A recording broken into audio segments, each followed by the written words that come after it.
네, 우상호 정무수석입니다. 지금부터 오늘 있었던 오찬 회동 관련해서 브리핑해 드리겠습니다. 오늘 낮 12시 김종인 위원장님과 이재명 대통령님의 오찬 회동이 있었습니다. 12시에 시작해서 1시 반까지 약 1시간 반에 걸쳐 진행된 오찬 회동이었습니다. 김종인 위원장께서는 대통령에게 일단 경제 문제에 대한 조언을 시작하셨습니다.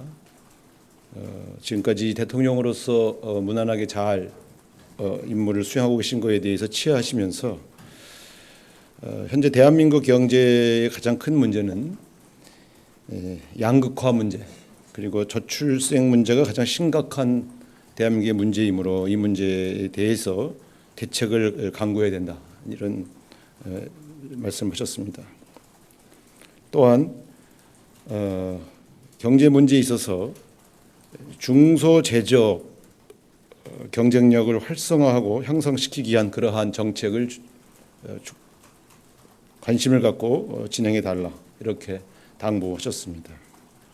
또 이 문제를 얘기하시면서 각 외국의 각 사례 또 과거 여러 정권에서 진행되었던 여러 사례들을 쭉 설명하시면서 이재명 정부가 이 문제를 해결해야 대한민국이 살아날 수 있다 이런 점을 다시 한번 강조하셨습니다.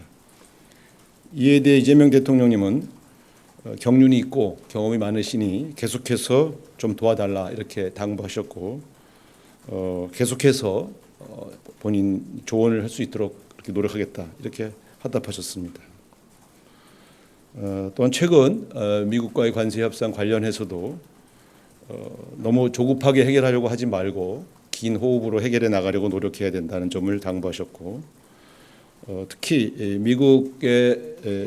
미국에서 이재명 대통령에 대해서 친중이라고 이렇게 오해하는 그러한 사람들이 꽤 존재하기 때문에 이 점을 유념해야 된다 이렇게 말씀하셨습니다. 이에 대해 이재명 대통령님께서는 한미 동맹과 한미 관계를 최우선으로 모든 문제를 다뤄나가려고 노력할 것이고 또 그렇게 해왔다. 그리고 미국이 이런 이재명 대통령님에 대해서 오해하지 않기를 바란다는 말씀도 하셨습니다.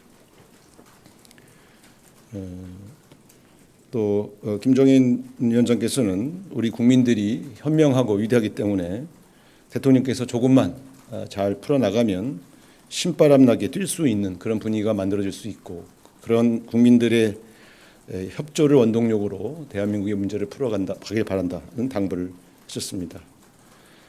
1시간 반에 걸쳐서 굉장히 다양한 사례와 여러 외국의 또 경험들을 쭉 이렇게 설명해 주셨고 대통령께서는 경청하시고 또 때때로 메모를 하시면서 굉장히 진지한 분위기 속에서 논의가 진행되었다 이렇게 말씀드리겠습니다.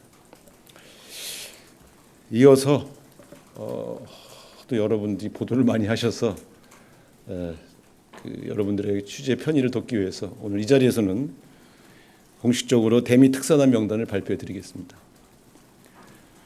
대미 특사단 단장은 박용만 전 대한상공회의소 회장님을 단장으로 해서 한준호 더불어민주당 최고위원, 김우영 한미의원연맹 이사 이렇게 3인을 대통령 특사로 파견하기로 하였습니다. 잘 아시는 것처럼 이번 특사단의 성격은 특정한 과제를 해결하기 위한 그러한 특사단 성격이 아니고 대통령 취임 이후에 변화된 대한민국의 상황을 설명하고 국제사회의 여러 가지 이해를 돕기 위한 그러한 특사단 성격이라는 점을 다시 한번 설명드리겠습니다. 이상입니다. 질문 있으시면 간단히 질문을 받고 또 잘 아시겠지만 원래 4시부터 제가 별도의 간담회를 하기로 되어 있으니까 그 시간을 고려해서 질문해 주시기 바랍니다. 네, 말씀하십시오. 네, 수석님 채널A 홍지은입니다. 우선 일단은 경제계 인사를 대미 특사 단장으로 보내는 배경이 조금 더 궁금하고요. 그리고 또 하나는 이제 김종인 위원장께서는 본인이 미국 특사 제안을 받았다 이렇게 밝히시면서 저희 언론도 당초 내정됐다라고 알고 있는데 결국 아니게 된 건데 이거에 대한 대통령의 양해나 이해가 있었는지도 좀 궁금합니다. 네, 그렇습니다. 사실은 제가 먼저 대통령 오시기 전에 김종인 위원장님 한 10분 정도 미리 뵙고 저간의 사정을 설명드리고 양해를 구했고 김종인 위원장께서도 다 이해한다라고 말씀하셨습니다. 그리고 그 박용만 단장은 잘 아시는 것처럼 대한민국의 재계를 대표하는 그러한 경제인이셨고 또한 대한민국을 대표하는 경제단체의 대표를 맡으신 그런 이력이 있기 때문에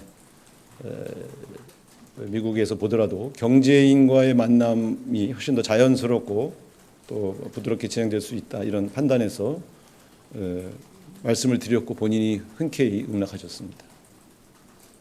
네.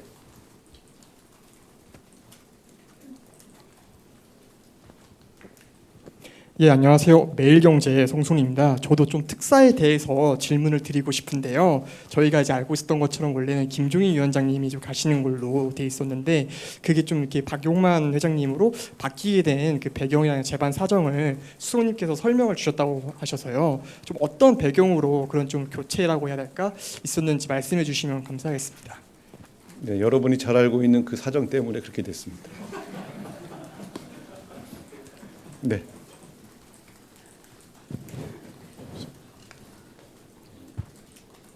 네, 안녕하세요, 수석님. 한국일보 우태경 기자입니다. 그 김종인 위원장이랑 오찬에서 이재명 대통령께서 이제 김종인 위원장께서 경험이 있고 경륜이 많으시니 계속해서 도와달라라고 당부를 하셨다고 말씀해 주셨어요.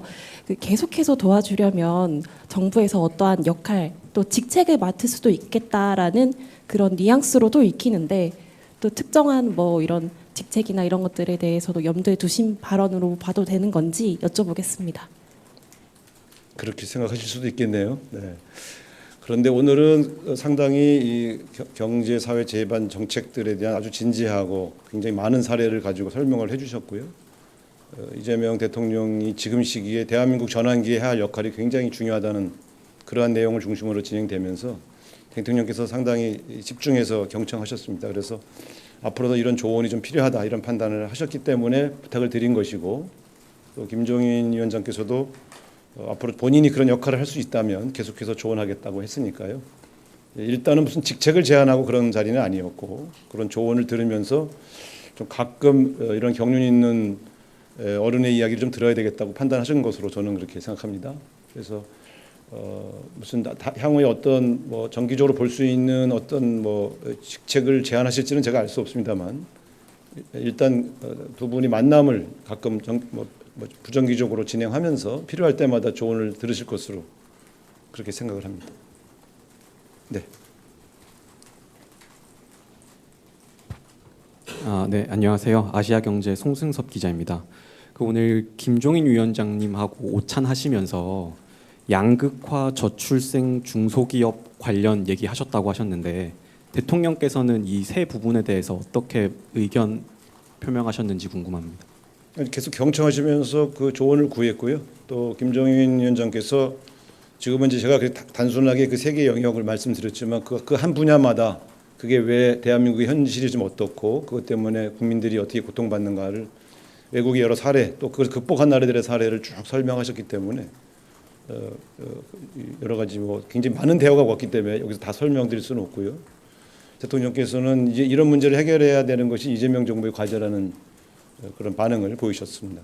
그래서 좀 구체적인 어떤 정책적 제안도 있으신가 물어봤고 그럴 때 뭐 구체적인 정책 제안보다는 외국의 이런 문제를 극복해왔던 사례들을 조금 설명하셨다 이렇게 말씀드리겠습니다. 네. 예, 머니투데이 이영광입니다. 수석님 항상 고생 많으시고요. 그 박용만 회장님 재계에서는 굉장히 호인으로 알려져 계신데 뭐 확인할 수 없지만 내각에 뭐 포함됐다 하마평도 있고 했었는데 하여튼 이번 특사 제안에 흔쾌히 반응하셨는지 어떤 설득 과정이 있으셨는지 그 과정에 대해서 좀 여쭤볼 수 있을까요? 네.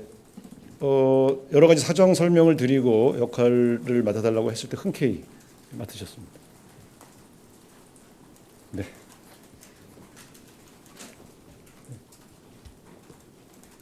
네, 저 TV조선 최민식입니다. 오늘 대통령께서 그 제헌절 맞아서 개헌 의지를 말씀해 주셨는데 사실 오늘 국회에서 제헌절 행사가 열렸는데 산부요인이신 대통령께서 참석을 안 하신 이유가 좀 따로 있는지 궁금하고요. 그래서 행사에서 직접 육성으로 말씀을 안 해주셔서 이 개헌에 대한 의지가 그렇게 크진 않는 것 아니냐라는 해석도 있는데 대통령의 개헌 의지는 얼만큼 큰지 좀 궁금합니다.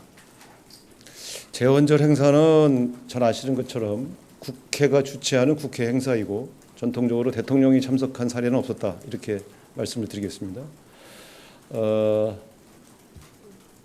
우원식 의장께서 개헌에 관한 여러 입장을 오늘 밝히셨는데 대통령께서도 보통 본인 공약에 개헌 공약이 담겨 있고 그 개헌을 추진한다고 하는 의지는 변함이 없으십니다. 다만 그 절차나 시기 문제는 어쨌든 국회에서 시작을 해야 되는 것이기 때문에 국회의 뜻을 존중하면서 또 국민의 여론들을 경청해 가면서 함께 하실 것으로 그렇게 예상됩니다. 네. 예, 2대1 김유성 기자입니다. 질문 기회 주셔서 감사하고요. 혹시 오늘 1시간 반 정도 긴 얘기를 나누셨는데 최근에 그 장관 인사 관련돼서도 김종인 전 비대위원장께서 조언을 하셨을 것 같은데 혹시 뭐 어떤 식으로 조언을 하셨는지 좀 전해주실 만한 게 있으실까요? 오늘 오차회동에서 장관 인사와 관련된 이야기는 전혀 나오지 않았다 이렇게 확인시켜드리겠습니다. 네. 네, 안녕하세요. YTN 홍민기입니다. 일부 언론에서는 오늘 아침에 대통령실 관계자 발언을 인용해서 스스로 장관 후보자들이 거취를 선택해야 본다는 이런 워딩까지 나왔는데 정무수석께서는 또 어떻게 보시는지, 또 청문회가 일단 끝나봐야 판단한다고 말씀하신 걸로 아는데 그럼 이번 주말에라도 어떤 판단이 내려질 수 있는지 여쭙습니다. 어떤 관계자가 어떤 발언을 했든 현재 상태에서는 개인 의견으로 저는 그렇게 판단을 하고 있습니다. 지금 현재 대통령실은 아직 다른 장관 후보자의 청문회가 진행되고 있는 점 등을 고려해서 청문회가 다 마무리되는 금요일 이후에 대통령께 전체적인 상황을 종합 보고할 계획이고요. 그 종합 보고할 때 대통령께서 어떤 지침을 주실지는 지금 예측하기 어렵습니다. 따라서 대통령실의 기류가 바뀌었다든가 대통령 기류가 여전하다든가 하는 그 기류에 관한 얘기는 제가 볼 때는 아직까지는 조금 정확한 접근은 아니다.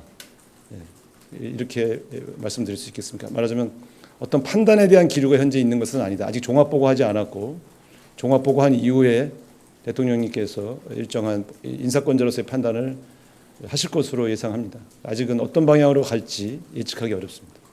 그러나 어쨌든 다양한 통로를 통해서 여론을 청취하고 계시고 또 실제로 여러 가지 청문회 과정에서 나왔던 여러 쟁점들에 대해서도 일일 보고를 통해서 상황은 잘 파악하고 계시다. 이렇게 말씀드리겠습니다. 네. 여기까지만 듣고 옮겨서 대화를 하는 게 더 편하시겠죠? 네. 네, 수석님, MBN 표선우입니다. 미국 특사가 확정이 돼서요. 혹시 출국하는 날짜나 뭐 정확히 일정이 나왔는지 좀 궁금합니다. 7월 말 정도로 생각해도 될까요?